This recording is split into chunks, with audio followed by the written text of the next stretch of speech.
why are they then not ready as they should be? Why are they not trained up? Why do they not have the operators on the ground to be able to do that? You know, people keep saying, why don't the Defence Force come in and just put up the Bailey bridges and solve the road problems from that point of view? Well, they don't have.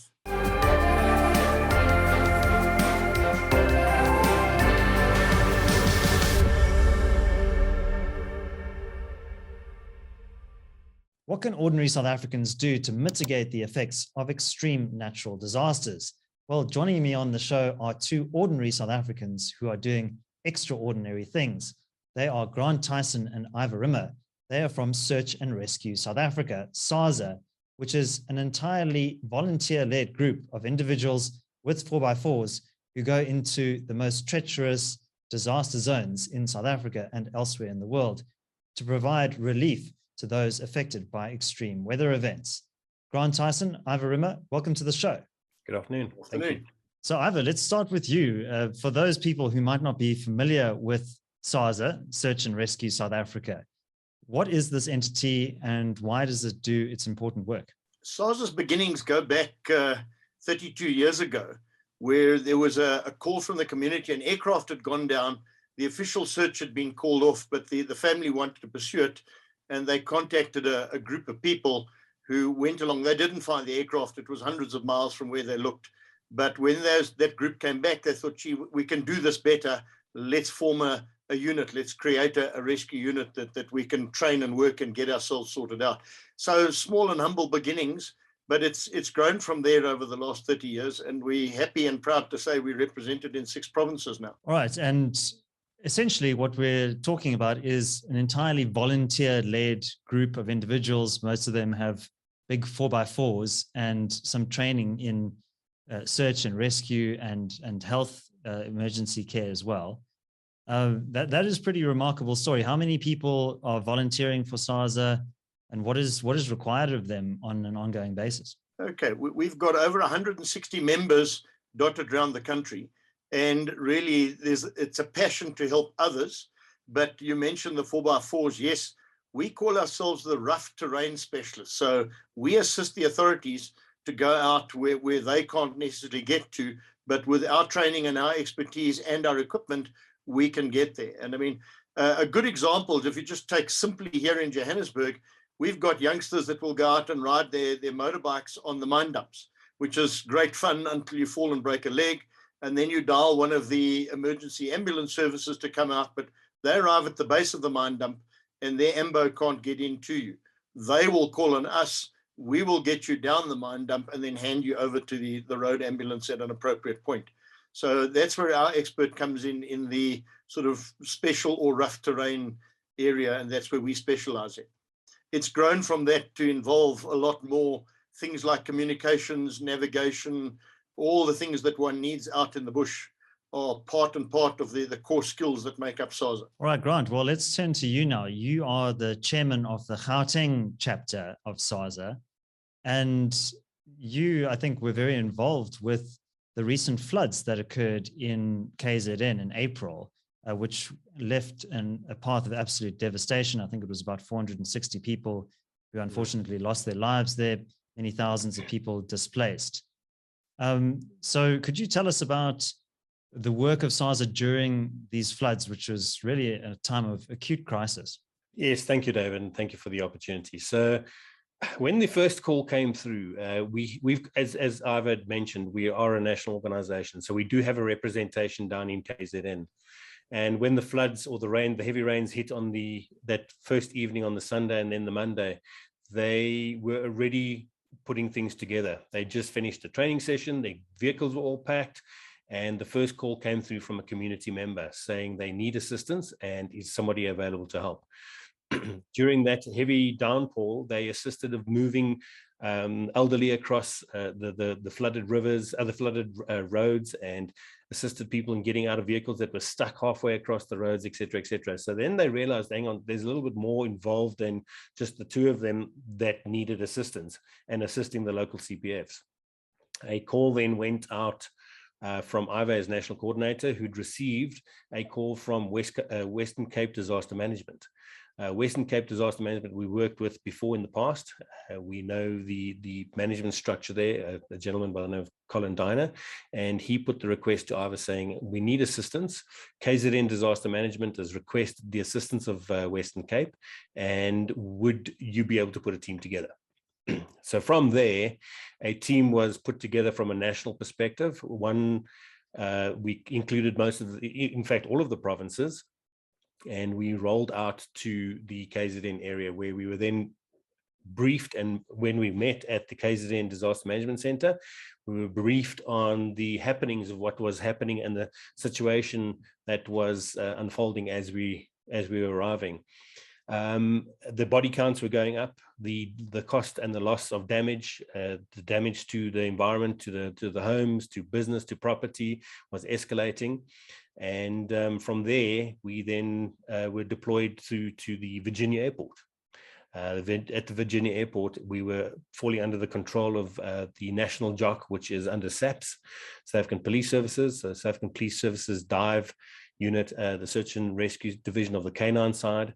So all of those departments we then became a supporter of, or a force enabler. We arrived on, I think it was the Friday afternoon. It was the public holiday. It was Easter Friday, and we were then put to work to assist with the rescue operations. There were many different types of, obviously, organizations there, and what we bring to the table is, being a force enabler, we like to provide the ability of communications, having what we call our mobile command post systems in place. We've got an incident management platform in place where we can log, track, and make sure we record everything that happens while out in the field. The SAPS, obviously, from their perspective, then put us into teams. Multiple teams were put together, and on a daily basis, based on the call-outs that were received from the SAPS 10111 command center, we were then deployed into the region to go look for bodies, essentially. And unfortunately, it was more of a recovery than rescue work because of the type of incident and disaster that happened. It was more mudslides and heavy rain that created quite a lot of devastation with buildings and structural damage, where it was all just mudslides. So it made it incredibly difficult to look for or to rescue anyone that was stuck under the mud. So during the course of the time that we were there, we were heavily involved with the supporting of the South African Police and the other organizations that were all deployed there. We assisted with a whole lot of things. For example, the communication where between the helicopters and the ground, between the JOC, which is where the Joint Operations Center was being run out of Virginia, and the field, the tracking of the teams, the ability of knowing where all the team members were at any one time, having a record of all the members that were on the searches, keeping a track and a log of all of the volunteer organizations that also joined, and making sure all that admin paperwork in the background was kept together. So we played quite a vital role in keeping all of that together. And very interesting outcomes during the course of that period. So in terms of the devastation there, I mean, I think it's truly astonishing to see some of the figures. There were 40,000 people displaced, there were 4,000 homes destroyed, and as I mentioned earlier, about 460 people lost their lives. Why do you think these floods were so devastating, Grant? And what were some of the things that you noticed in terms of the ability of the first responders to actually kind of deal with this crisis? So a lot of the findings, what we seem to find was that, firstly, it was close to home. We've been on rescue missions in Mozambique, in Malawi, in Japan, in Philippines, but this was very different. This was on our doorstep. It was right in our own country, and it affected our own nation. So it was quite an emotional one in that sense, that we literally driving down to our coastline to assist our fellow human beings and fellow South Africans in a time of crisis. The big challenge that a lot of the rescuers faced was the ability to get to the victims. Fortunately, we had quite a bit of air support from the South African Air Force, as well as from the SAPS Air Wing. They provided quite a few helicopters. They provided spotter airplanes to be able to search the coastlines and search up and down the rivers from the air, which is a great advantage for deploying resources at the right time in the right place. Some of the other challenges that were faced were a lot of false call-outs. So a call would come through from a community member saying, I've got 10 family members that are missing. And we need assistance, and they need help, and you need to come now. The challenge was that when the resources arrived at that particular location, they found that it wasn't necessarily the case. But what they needed was access to food and resources and water, because those communities were then cut off because the roads were washed away. There were big gorges between them and civilization. Essentially, they were almost being put in an island that they couldn't access or get out or go and get help or go and buy food at shops, etc., etc. So they were literally calling through to the emergency service saying, there's people that need rescuing, we need help, in the hope that they would come, and they would come with food and water and resources, etc. So that was one of the challenges, which then pulled resources away from the real need of going to look for missing people. So that seemed to be a little bit of a challenge. The other challenges, the lack of, when I say the lack of, there were lots of resources in terms of people and lots of volunteers, but the breadth of the official rescue organizations to have the ability to pull on a national pool of resources to go and assist and go and help with a national disaster, which ended up being a national disaster. Initially, it was classified as a disaster within KZN, but the minute they started calling on all the other provinces, it then was announced, and the president announced that it was a national disaster. Then you started seeing the army pull in, the defense force had a bigger presence. You had other organizations from Gauteng Emergency Services. You had other organizations from other provinces, Limpopo, the Free State. A lot more official services then were deployed. By that stage, unfortunately, it wasn't too late because there was a lot of work still to be done. But if they'd had some of those resources earlier on, they probably would have had a bigger impact on recovering, potentially even saving a lot more people if they had if they were there a lot sooner. But then again, obviously, there's a lot of how would you say it? Not politics, but processes. Each province, each area has got its own standard operating procedures, which they need to abide by, and then they follow the correct channels to be able to request additional resources or equipment, etc., etc. So we were just very fortunate that Western Cape was called up. They called on us to come and assist, and we put the teams together, and we arrived, and we believe we added a substantial amount of value, and we hope we did our bit. Unfortunately, as volunteers, we can't stay the full period because those poor firemen and police, divers and canine guys were working very, very long hours. Generally, there's normal procedures where you don't push it more than 10 to 14 days. These guys had been on it for weeks on end, to the point when we left, they were still working flat out, which is sad because you need to be able to rotate people. But when you don't have a big pool of people to rotate with, it makes it difficult to rotate out and put fresh bodies in there because they become fatigued. They potentially can become part of the problem if they don't rest. So it's an interesting dynamic that we witnessed as well. But it happens most places, not just in South Africa. In most countries, you have a similar situation. And how long was SARZA down in KZN for? So we were down for a week, just over a week. We typically, when we've got things in place, firstly, as volunteers, we've all got jobs to go back to. And secondly, we try not push the teams longer than 10 days because of fatigue. We generally, and I think if Ivor can correct me, but I think there is a standard from an international perspective that you generally rotate your teams out within a certain time frame because of fatigue and tiredness, and having the ability to put fresh rescuers and resources in place. That's correct. I think one has to understand what the rescuers are actually doing there. So it's not that you are lazy or you get tired quicker, but you're dealing with quite mentally demanding stuff. I mean, loading bodies into body bags on a daily basis is not something anybody does on a regular basis. So having to do it and be confronted. And I think one of the differences with KZN and the floods there, we've had rain before, we've had flooding before. But when we got to the point where the infrastructure starts getting wrecked, now let's not talk about urban infrastructure, but out in the rural areas, that little dirt road is the infrastructure. And when that dirt road is washed away, the few cars that were on it get washed away with it. So they've lost their transport, but even if they had transport, they've lost the road to get to it. And if you walk down to where the shop was, the shop is gone, and the next shop is that much further away.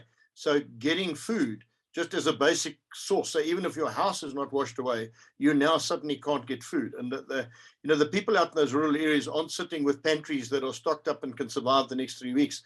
They're getting food on a daily basis. They're buying the little packets of sugar. They're not buying bulk like we might go off and buy, and not being able to get out or get anybody in. Likewise, people were reporting and saying, we've lost, my uncle got washed away.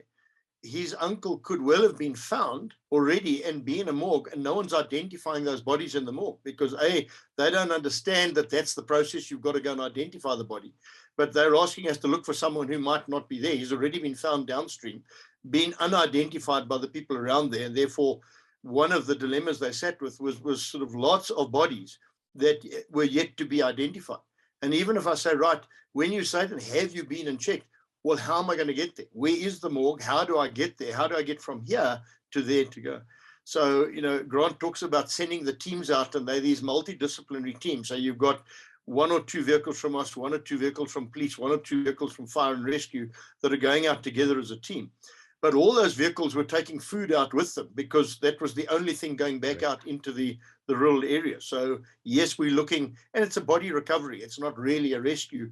The people, water is such that if you're not pulled out of the water in 5 minutes, you're gone. But you need to take food back out there at the same time. So where we normally talk about the three R's in the process, which is rescue, relief, and then rehabilitation. And we normally get involved in the rescue side.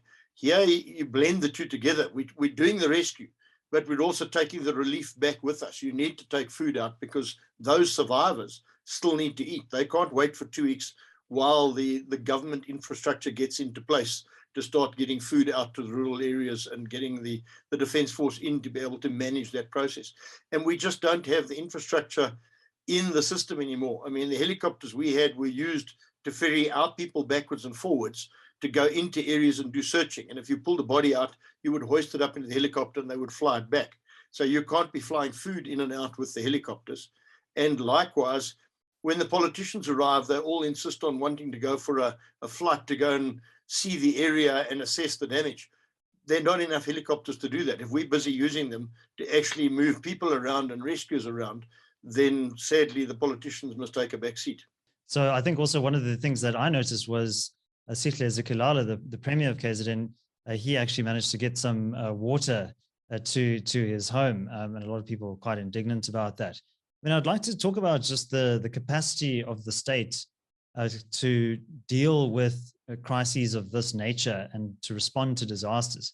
So obviously there was this legislative action of this state of disaster, but you are working a lot with SAPS, with the SANDF, with various other volunteer groups as well. I mean, do you think that we have the readiness and the capacity to deal with disasters of this scale? If I could answer that, I think the people on the ground had the passion and the will to want to help.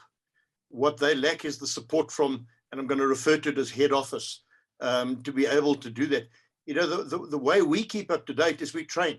And we do training, and we do training exercise and scenarios and all those kind of things. That's what helps us get in to do this. But people have seen the need or have not seen the need to do that. So the SAPS people in search and rescue, they're just starting to come in. But we should have been doing training for the last 20 odd years, because suddenly you get caught short now. And it's not the people on the ground. They want it. They want to do it. But they're also sometimes working too hard with normal day-to-day stuff because the units have got smaller and smaller as budgets have been constrained. So once again, let's journalistic refer to it as head office or cutting back on the budgets, and we haven't got budget for an exercise and you're too busy doing that. And, go back a year ago in KZN when we had the riots, all leave was cancelled for all these people. So they were, all their leave was cancelled for the last 6 months. And now suddenly they're confronted with something like this, where yes, you get in and you keep going there month after month, trying to get the infrastructure right and the systems going. They are still human beings. They need to take leave. They need to recharge their batteries. And if we can do nothing else but support those people on the ground with us as the force multipliers to bring in that kind of resource and help them, then they just get that feeling they're not just doing it on their own. It's bad enough you're battling the elements, but you don't want to be battling the bureaucracy at the same time. Yeah, many of these personnel are risking their lives, their physical security to perform these acts of service. So I definitely think we don't want to be painting everyone in the state with the same brush, but definitely there seems to be a leadership vacuum at the top of very kind of poor management structures as well. Grant, what are your thoughts on the capacity of the state? So in terms of the capacity, what worried me and what scared me more than anything else is when we were doing a briefing in the morning there, and you had all the resources and all the members that were involved in the search all standing around in a circle, listening to the incident command, dishing out the orders for the day. If you took a look around, and apart from the SARZA team, if you took a look around at the members that were passionately involved on the ground there, I would say they were probably in excess of 48, 49 years old, gray beards, gray hair, and there was no youth. Where was the youth of the system? Where is the depth that should have been created, where young rescuers are coming up, they're being assisted, guided, trained, and funding has been put together to bring this along? Whether it's a canine resource, whether it's a human being, whether it's vehicles, boats, helicopters, whatever the case may be, there was no depth in what I could see in that type of scenario. And it's worrying, because what happens when all those gray-haired old men toodle off and retire, and they're too old to actually go out and pull bodies out or go and dig and go do whatever they need to? Where's the youth going to come from? Where are they? And that to me was a major worry, as we don't seem to be having that depth within the government services. So right now, will we handle a national disaster? Absolutely. You've got force multipliers like us coming on board and helping and assisting. What's going to happen in the future? That to me is a bigger worry. Yeah, and I think we need more young people, civic-minded people to make that sacrifice that the older generation has made. Ivor? We also need people in the system to do that. They've got to be trained up. One draws the analogy back to an ESCOM. That we have to take a power station, has to be taken offline and maintained and serviced or whatever, whether it's your car, whether it's a power station, that process. And there has to be enough capacity in the grid to live without that one. Whereas we've just run everything flat out, unclip brakes, and then we fix it. And that's not the way to run your power grid, but it's also not the way to run your rescue services. We've got enough people to do the job, but have we spent time? Some of those sage old greyheads should be training up the next people coming along, because as Grant says, when they've all retired in 10 years' time, who's going to do it then? I would suggest that while there were enough helicopters flying around KZN, if you'd asked for a helicopter anywhere else in the country, you would have been surprised because they weren't available, because the ones we had that could fly were all in KZN. Now, that shouldn't be the case, that we lose everything. And yet when we've wanted to send teams overseas, but what happens if something happens in South Africa? We need to have enough people. But we need to go overseas, because we will learn and experience things there that we can bring back. So when it happens on our doorstep, we know what to do about it. And that's very much part of these processes. Why do we send teams overseas to go and assist there? Haven't we got enough trouble here? When the real trouble comes here, and what we learned in the Philippines, what we learned in Mozambique, what we learned in Malawi, we put into practice in KZN. If we hadn't been there, we'd be doing it for the first time. And that's not the right place to do it.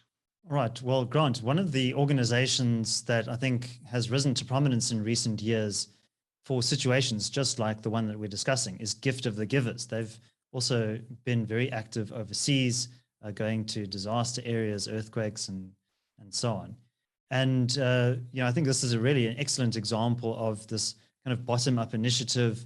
Imtiaz Suleiman is former medical doctor, gave up quite a successful career there to launch this initiative and has had amazing success.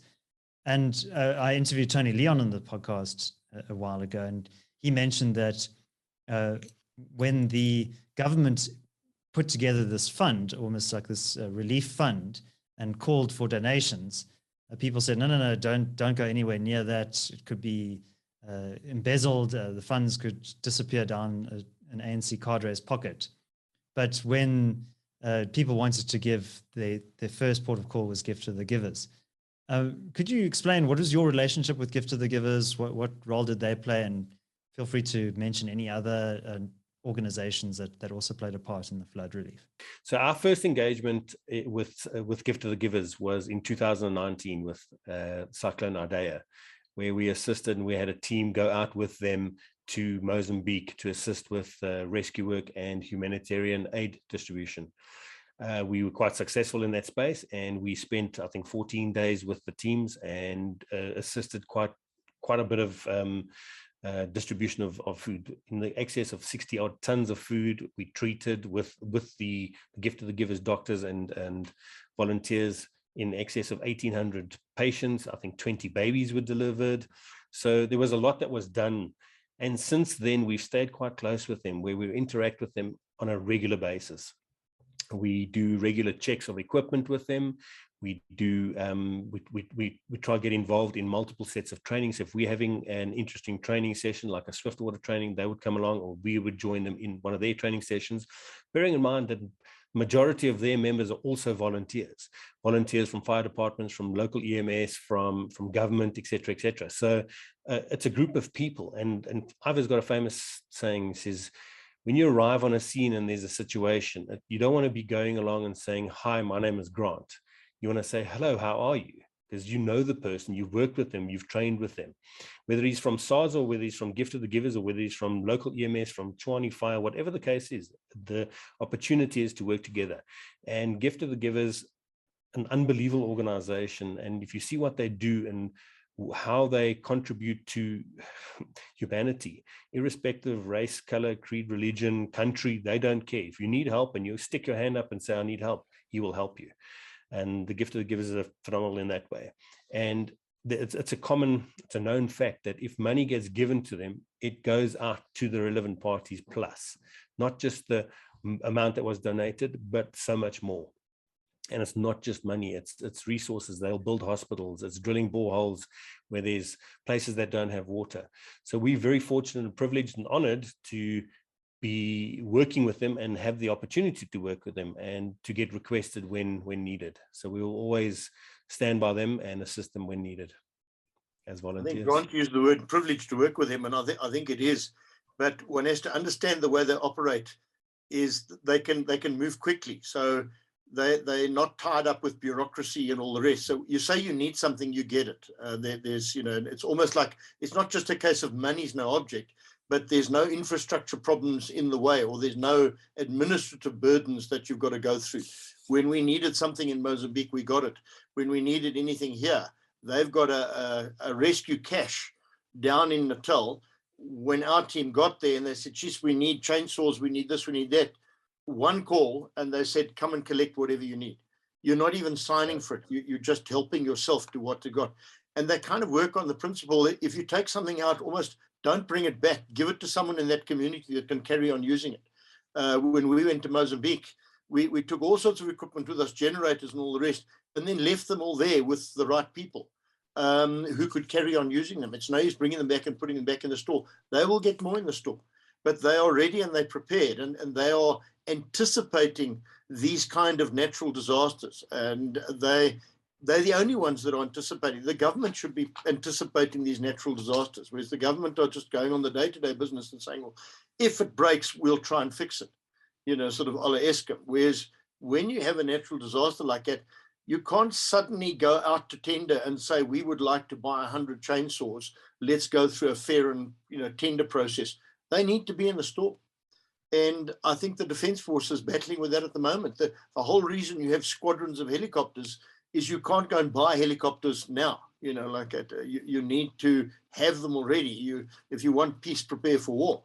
The things that you need in a natural disaster or a war are things that take time to procure and choose and get the right things. And Gift of the Givers are just going ahead there and doing it.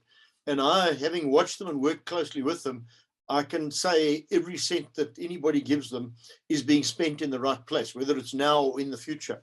And just the mindset is so right, and the keenness to help, and the keenness to have us help. And I mean, I know Dr. Suleiman refers to us as his rescue component, and that's great accolades to us when he says things like that.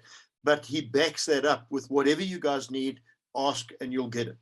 What you mentioned there, Ivor, was, the mindset. And I think you can have systems and structures in place, management structures, but if you have a culture of excellence, of service, that is the majority of what gets you to that point of being able to have that capacity. Grant? Yes, I was going to say and add to that. In KZN, as a typical example, if we needed airbags or we needed come-alongs or winches, no matter what we needed, he would make a plan. And if he didn't have it in the store, he would arrange to get it bought and delivered to us. Whether it was water, whether it was food, whether it was equipment, or whether it was resources, it would arrive. And it was almost magically arrive. You can say, I need this and this and this. Guaranteed, either within the hour or within the day, that would arrive on your doorstep and ready to utilize out in the field. And then to be, as Ivor mentioned, to be left out in the field for the use of the communities. And I think we need to emulate that philosophy of readiness in the States as well. And I think there are many reasons why that isn't in place. Ivor, you wanted to come in there? I think we just mustn't also forget the readiness of South Africans as a people. So here we have this disaster on our doorstep. We as the rescuers go in and are there, and Grant can talk more about this, but when they needed something in the team there, they spoke to the local community, and the community just provided. I mean, the people, Grant, what did you call them? Your Durban Angels or your Durban North Angels. You said, we need this, the dogs are taking strain, we need to find a vet somewhere and get that. They just went off and came back with it. One doesn't know who paid for that. Did they get it sponsored? Did they pay for it? It doesn't matter. You needed it, you got it. And, simple little things like you need a place to stay. The NSRI made a place in their headquarters, and just when they got there, there's 50 mattresses ready and waiting for you. You're not sleeping on the ground. There's a washing machine and a tumble dryer that you can wash your clothes. It wasn't there before, but it's there now. You need it. And the Durban community, if I could look at it that, and probably the greater KwaZulu community, as all South Africans, were only too willing to step up and be counted when it came to helping and assisting. It's nice to work within that kind of environment. And I think as South Africans, we are very resilient. We deal with so much on an ongoing basis, and we mutter a lot and we moan a lot about the structures and all the rest. But when push comes to shove, people roll up their sleeves and they do. Yeah, and absolutely. I think that resilience is important, but I think readiness is also important so that you're not in this reactive mode. Absolutely, and it's not for the Durban community to be ready. We're not asking every household in South Africa to stockpile 10 blankets and a first aid kit in case of a national disaster. That's what we have structures for. That's what we pay massive budgets to disaster management, to Department of Health, to Defense, to police and everything. Why are they then not ready as they should be? Why are they not trained up? Why do they not have the operators on the ground to be able to do that? People keep saying, why don't the Defence Force come in and just put up the Bailey bridges and solve the road problems from that point of view? Well, they don't have. We've cut back on all those budgets over the years in the 100 years of peace that we're going through. And now when your push comes to shove, and yet one of the primary tasks of the Defence Force is that support in a disaster role. They're not there just to fight wars. They're there to assist. That helicopter fleet is there to assist with search and rescue, to pull airmen or pull sailors off maritime boats offshore, et cetera, that comes in. That's what it's there for. So to be letting it slide is not just negligent, it's actually catastrophic. So Grant, Ivor mentioned the dogs, and you work very closely with the SAPS Canine unit. How does that relationship work, and why are the animals so important in your work? So what a canine can do versus what a human can do in sniffing out and searching for missing bodies or buried bodies, for that fact, is unbelievable. That nose on that canine is absolutely phenomenal. The sad problem is what we were led to believe, that all 16 canine dogs that were down in KZN was the entire country's complement of search dogs. And same story there. There was no depth, and I look at those canines as a fellow rescuer. And unfortunately, when we lost Leah, one of the canines, in an unfortunate incident where a very highly qualified SAPS diver also lost her life, and the canine went in after, it came to light that some of these canines are working beyond their retirement time. So they've meant to retired already, and yet these poor canines are working, but they didn't do it because they were forced to. They loved that work. They absolutely pushed it to the literally to the end. So working with canines is it's an honor for us, because we get to see the way they operate. We also train with them sometimes as well, to make sure that we understand how to operate with them and how to be a flanker and what to do and what not to do in certain situations.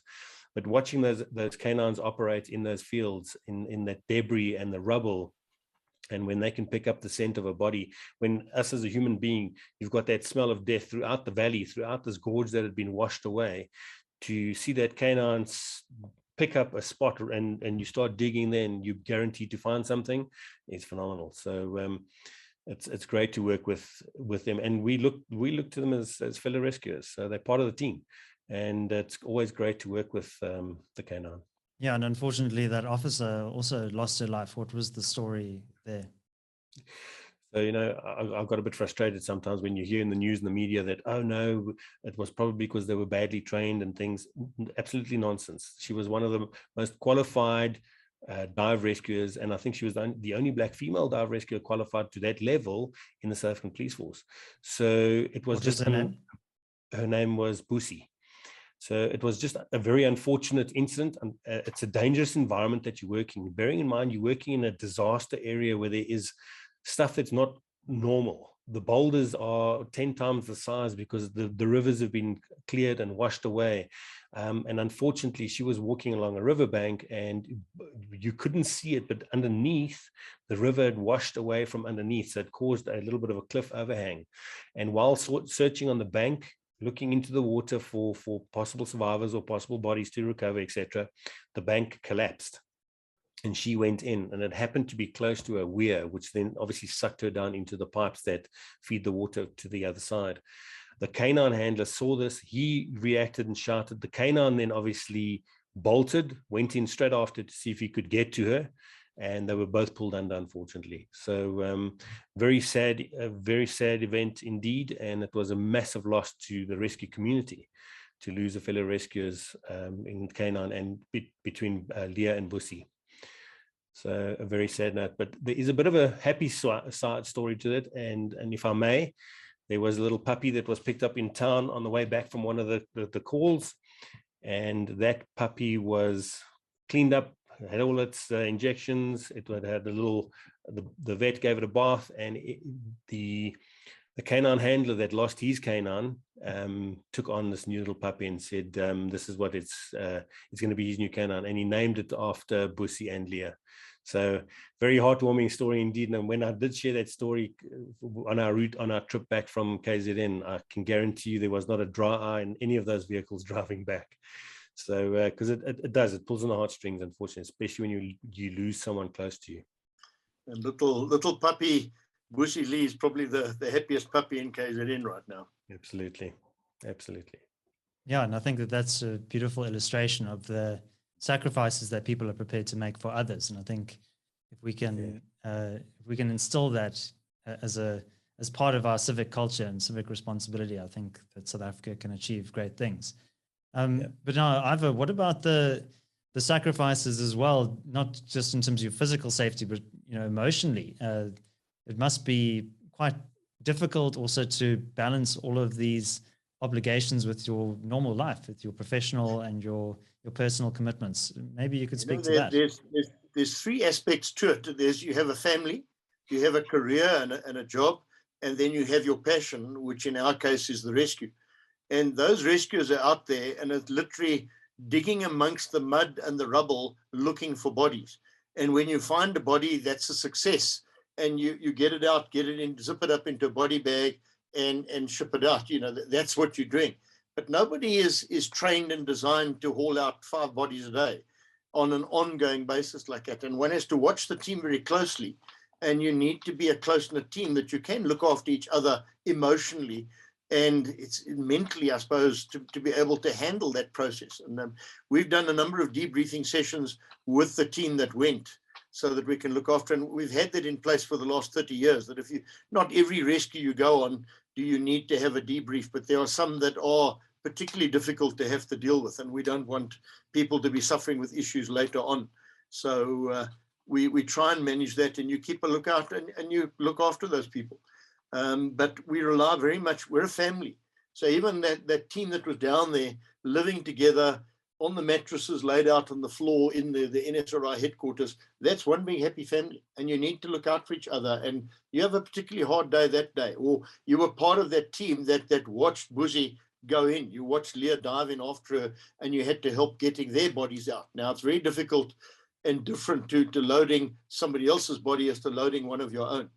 And that takes its toll. But likewise, you've got a family back here. You know you are safe there. Your family don't know what you're doing, and they don't know where you are. So they're also taking strain. So one needs to be able to talk back to the family. I mean, when our team were in Haiti, there was a follow-on earthquake that was registered. Of course, it was all over CNN and the BBC all over.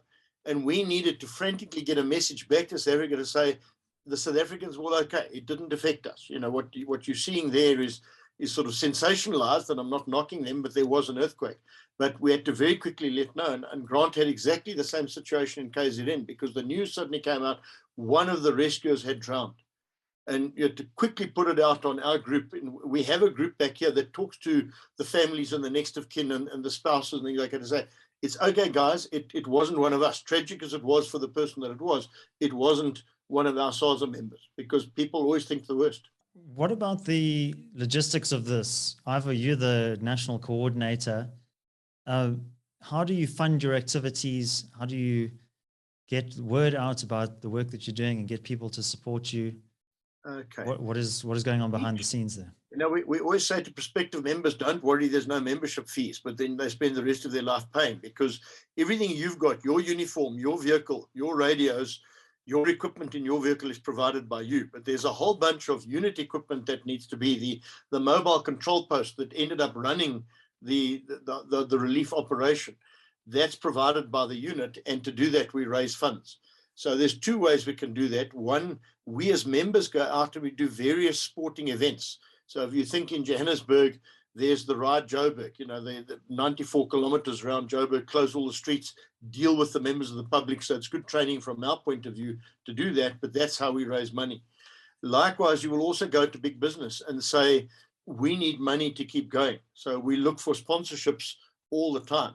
The teams that went down to KZN, and whether you went from Limpopo province or the Cape province or Free State or Gauteng or Mpumalanga, you all had a long way to drive. So we would like to be able to pay your fuel and your tolls to get there and get back. What you're paying for is the wear and tear on your vehicle and your tires and all the rest that goes like it. And I'm pleased to say that we do have friends out there. When I was putting together the sort of a budget, if you want to call it, but I quickly drew up a spreadsheet and said, if I take X number of vehicles from here, here, and here, and we average out the fuel cost for those vehicles to travel that distance, and what are the tolls cost to get there, I initially came up with the first batch, we came up with a figure of 105,000 Rand. And one phone call to DHL, and 2 hours later, that money was sitting in our bank account. They didn't quibble about the amount. I asked for 105, I got 105. If I'd asked for 150, I would have got 150.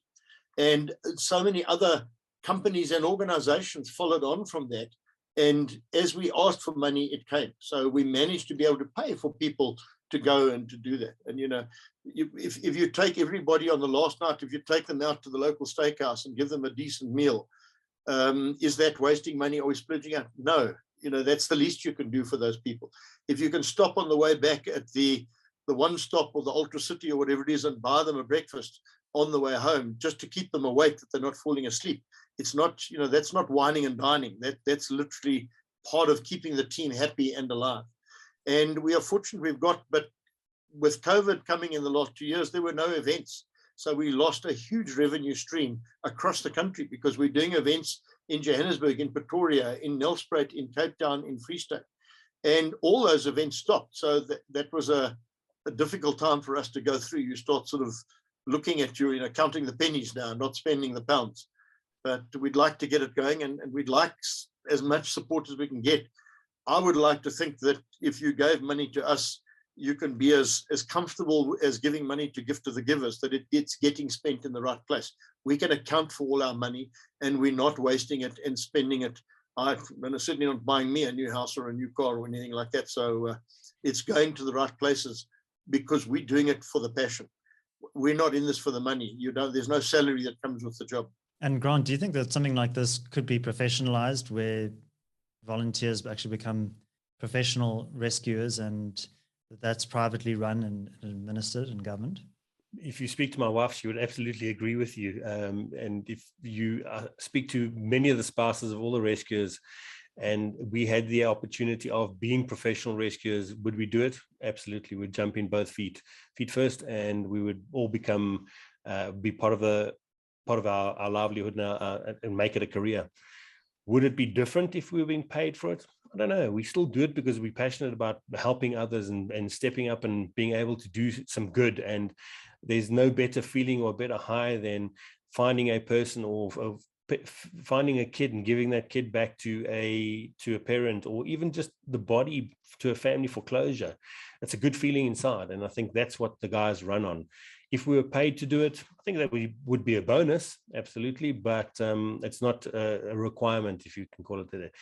Would we be able to professionalize this and make it into, I think we'd be a formidable force out there. And if SARZA was a professional organization we all worked for full time, I most certainly think we could make it work. How we would go and do that is another challenge, but you most certainly could. You get them all over the world. There's professional rescue organizations all around the world that are fully fledged businesses. So there's no reason why we can't. What Grant says is correct. It's a matter of timing, and it potentially could end up in something like that. Whether you're a policeman, a doctor, a teacher, a nurse, a firefighter, it's a vocation. You just, by professionalizing, we're saying you're going to get paid. And I think people have left those organizations and gone and joined a security company or a private ambulance service because they want to do the same job without the bureaucracy and the sort of ceilings imposed on them by all the constraints of the government. We always thought those were things the government dealt with. When they've worked in private practice, you're only going to look at ambulance services, they've worked very well and very efficiently. And there's a lot of people who are passionate about the work that they do. The medics that are out there are passionate about doing it, but they're now being looked after and they're being appreciated by a company. I think it's just all about how you run the organization. And once again, I think the people on the ground running these organizations, if I look at SAPS Rescue, fantastic people with that passion. The frustrations just come from the top down. So Grant, earlier we were bemoaning the lack of young men who are involved in this. If you're a strong, young, active guy and looking for an alternative source of meaning, perhaps, and something to devote your energy to, how do you get involved in something like this?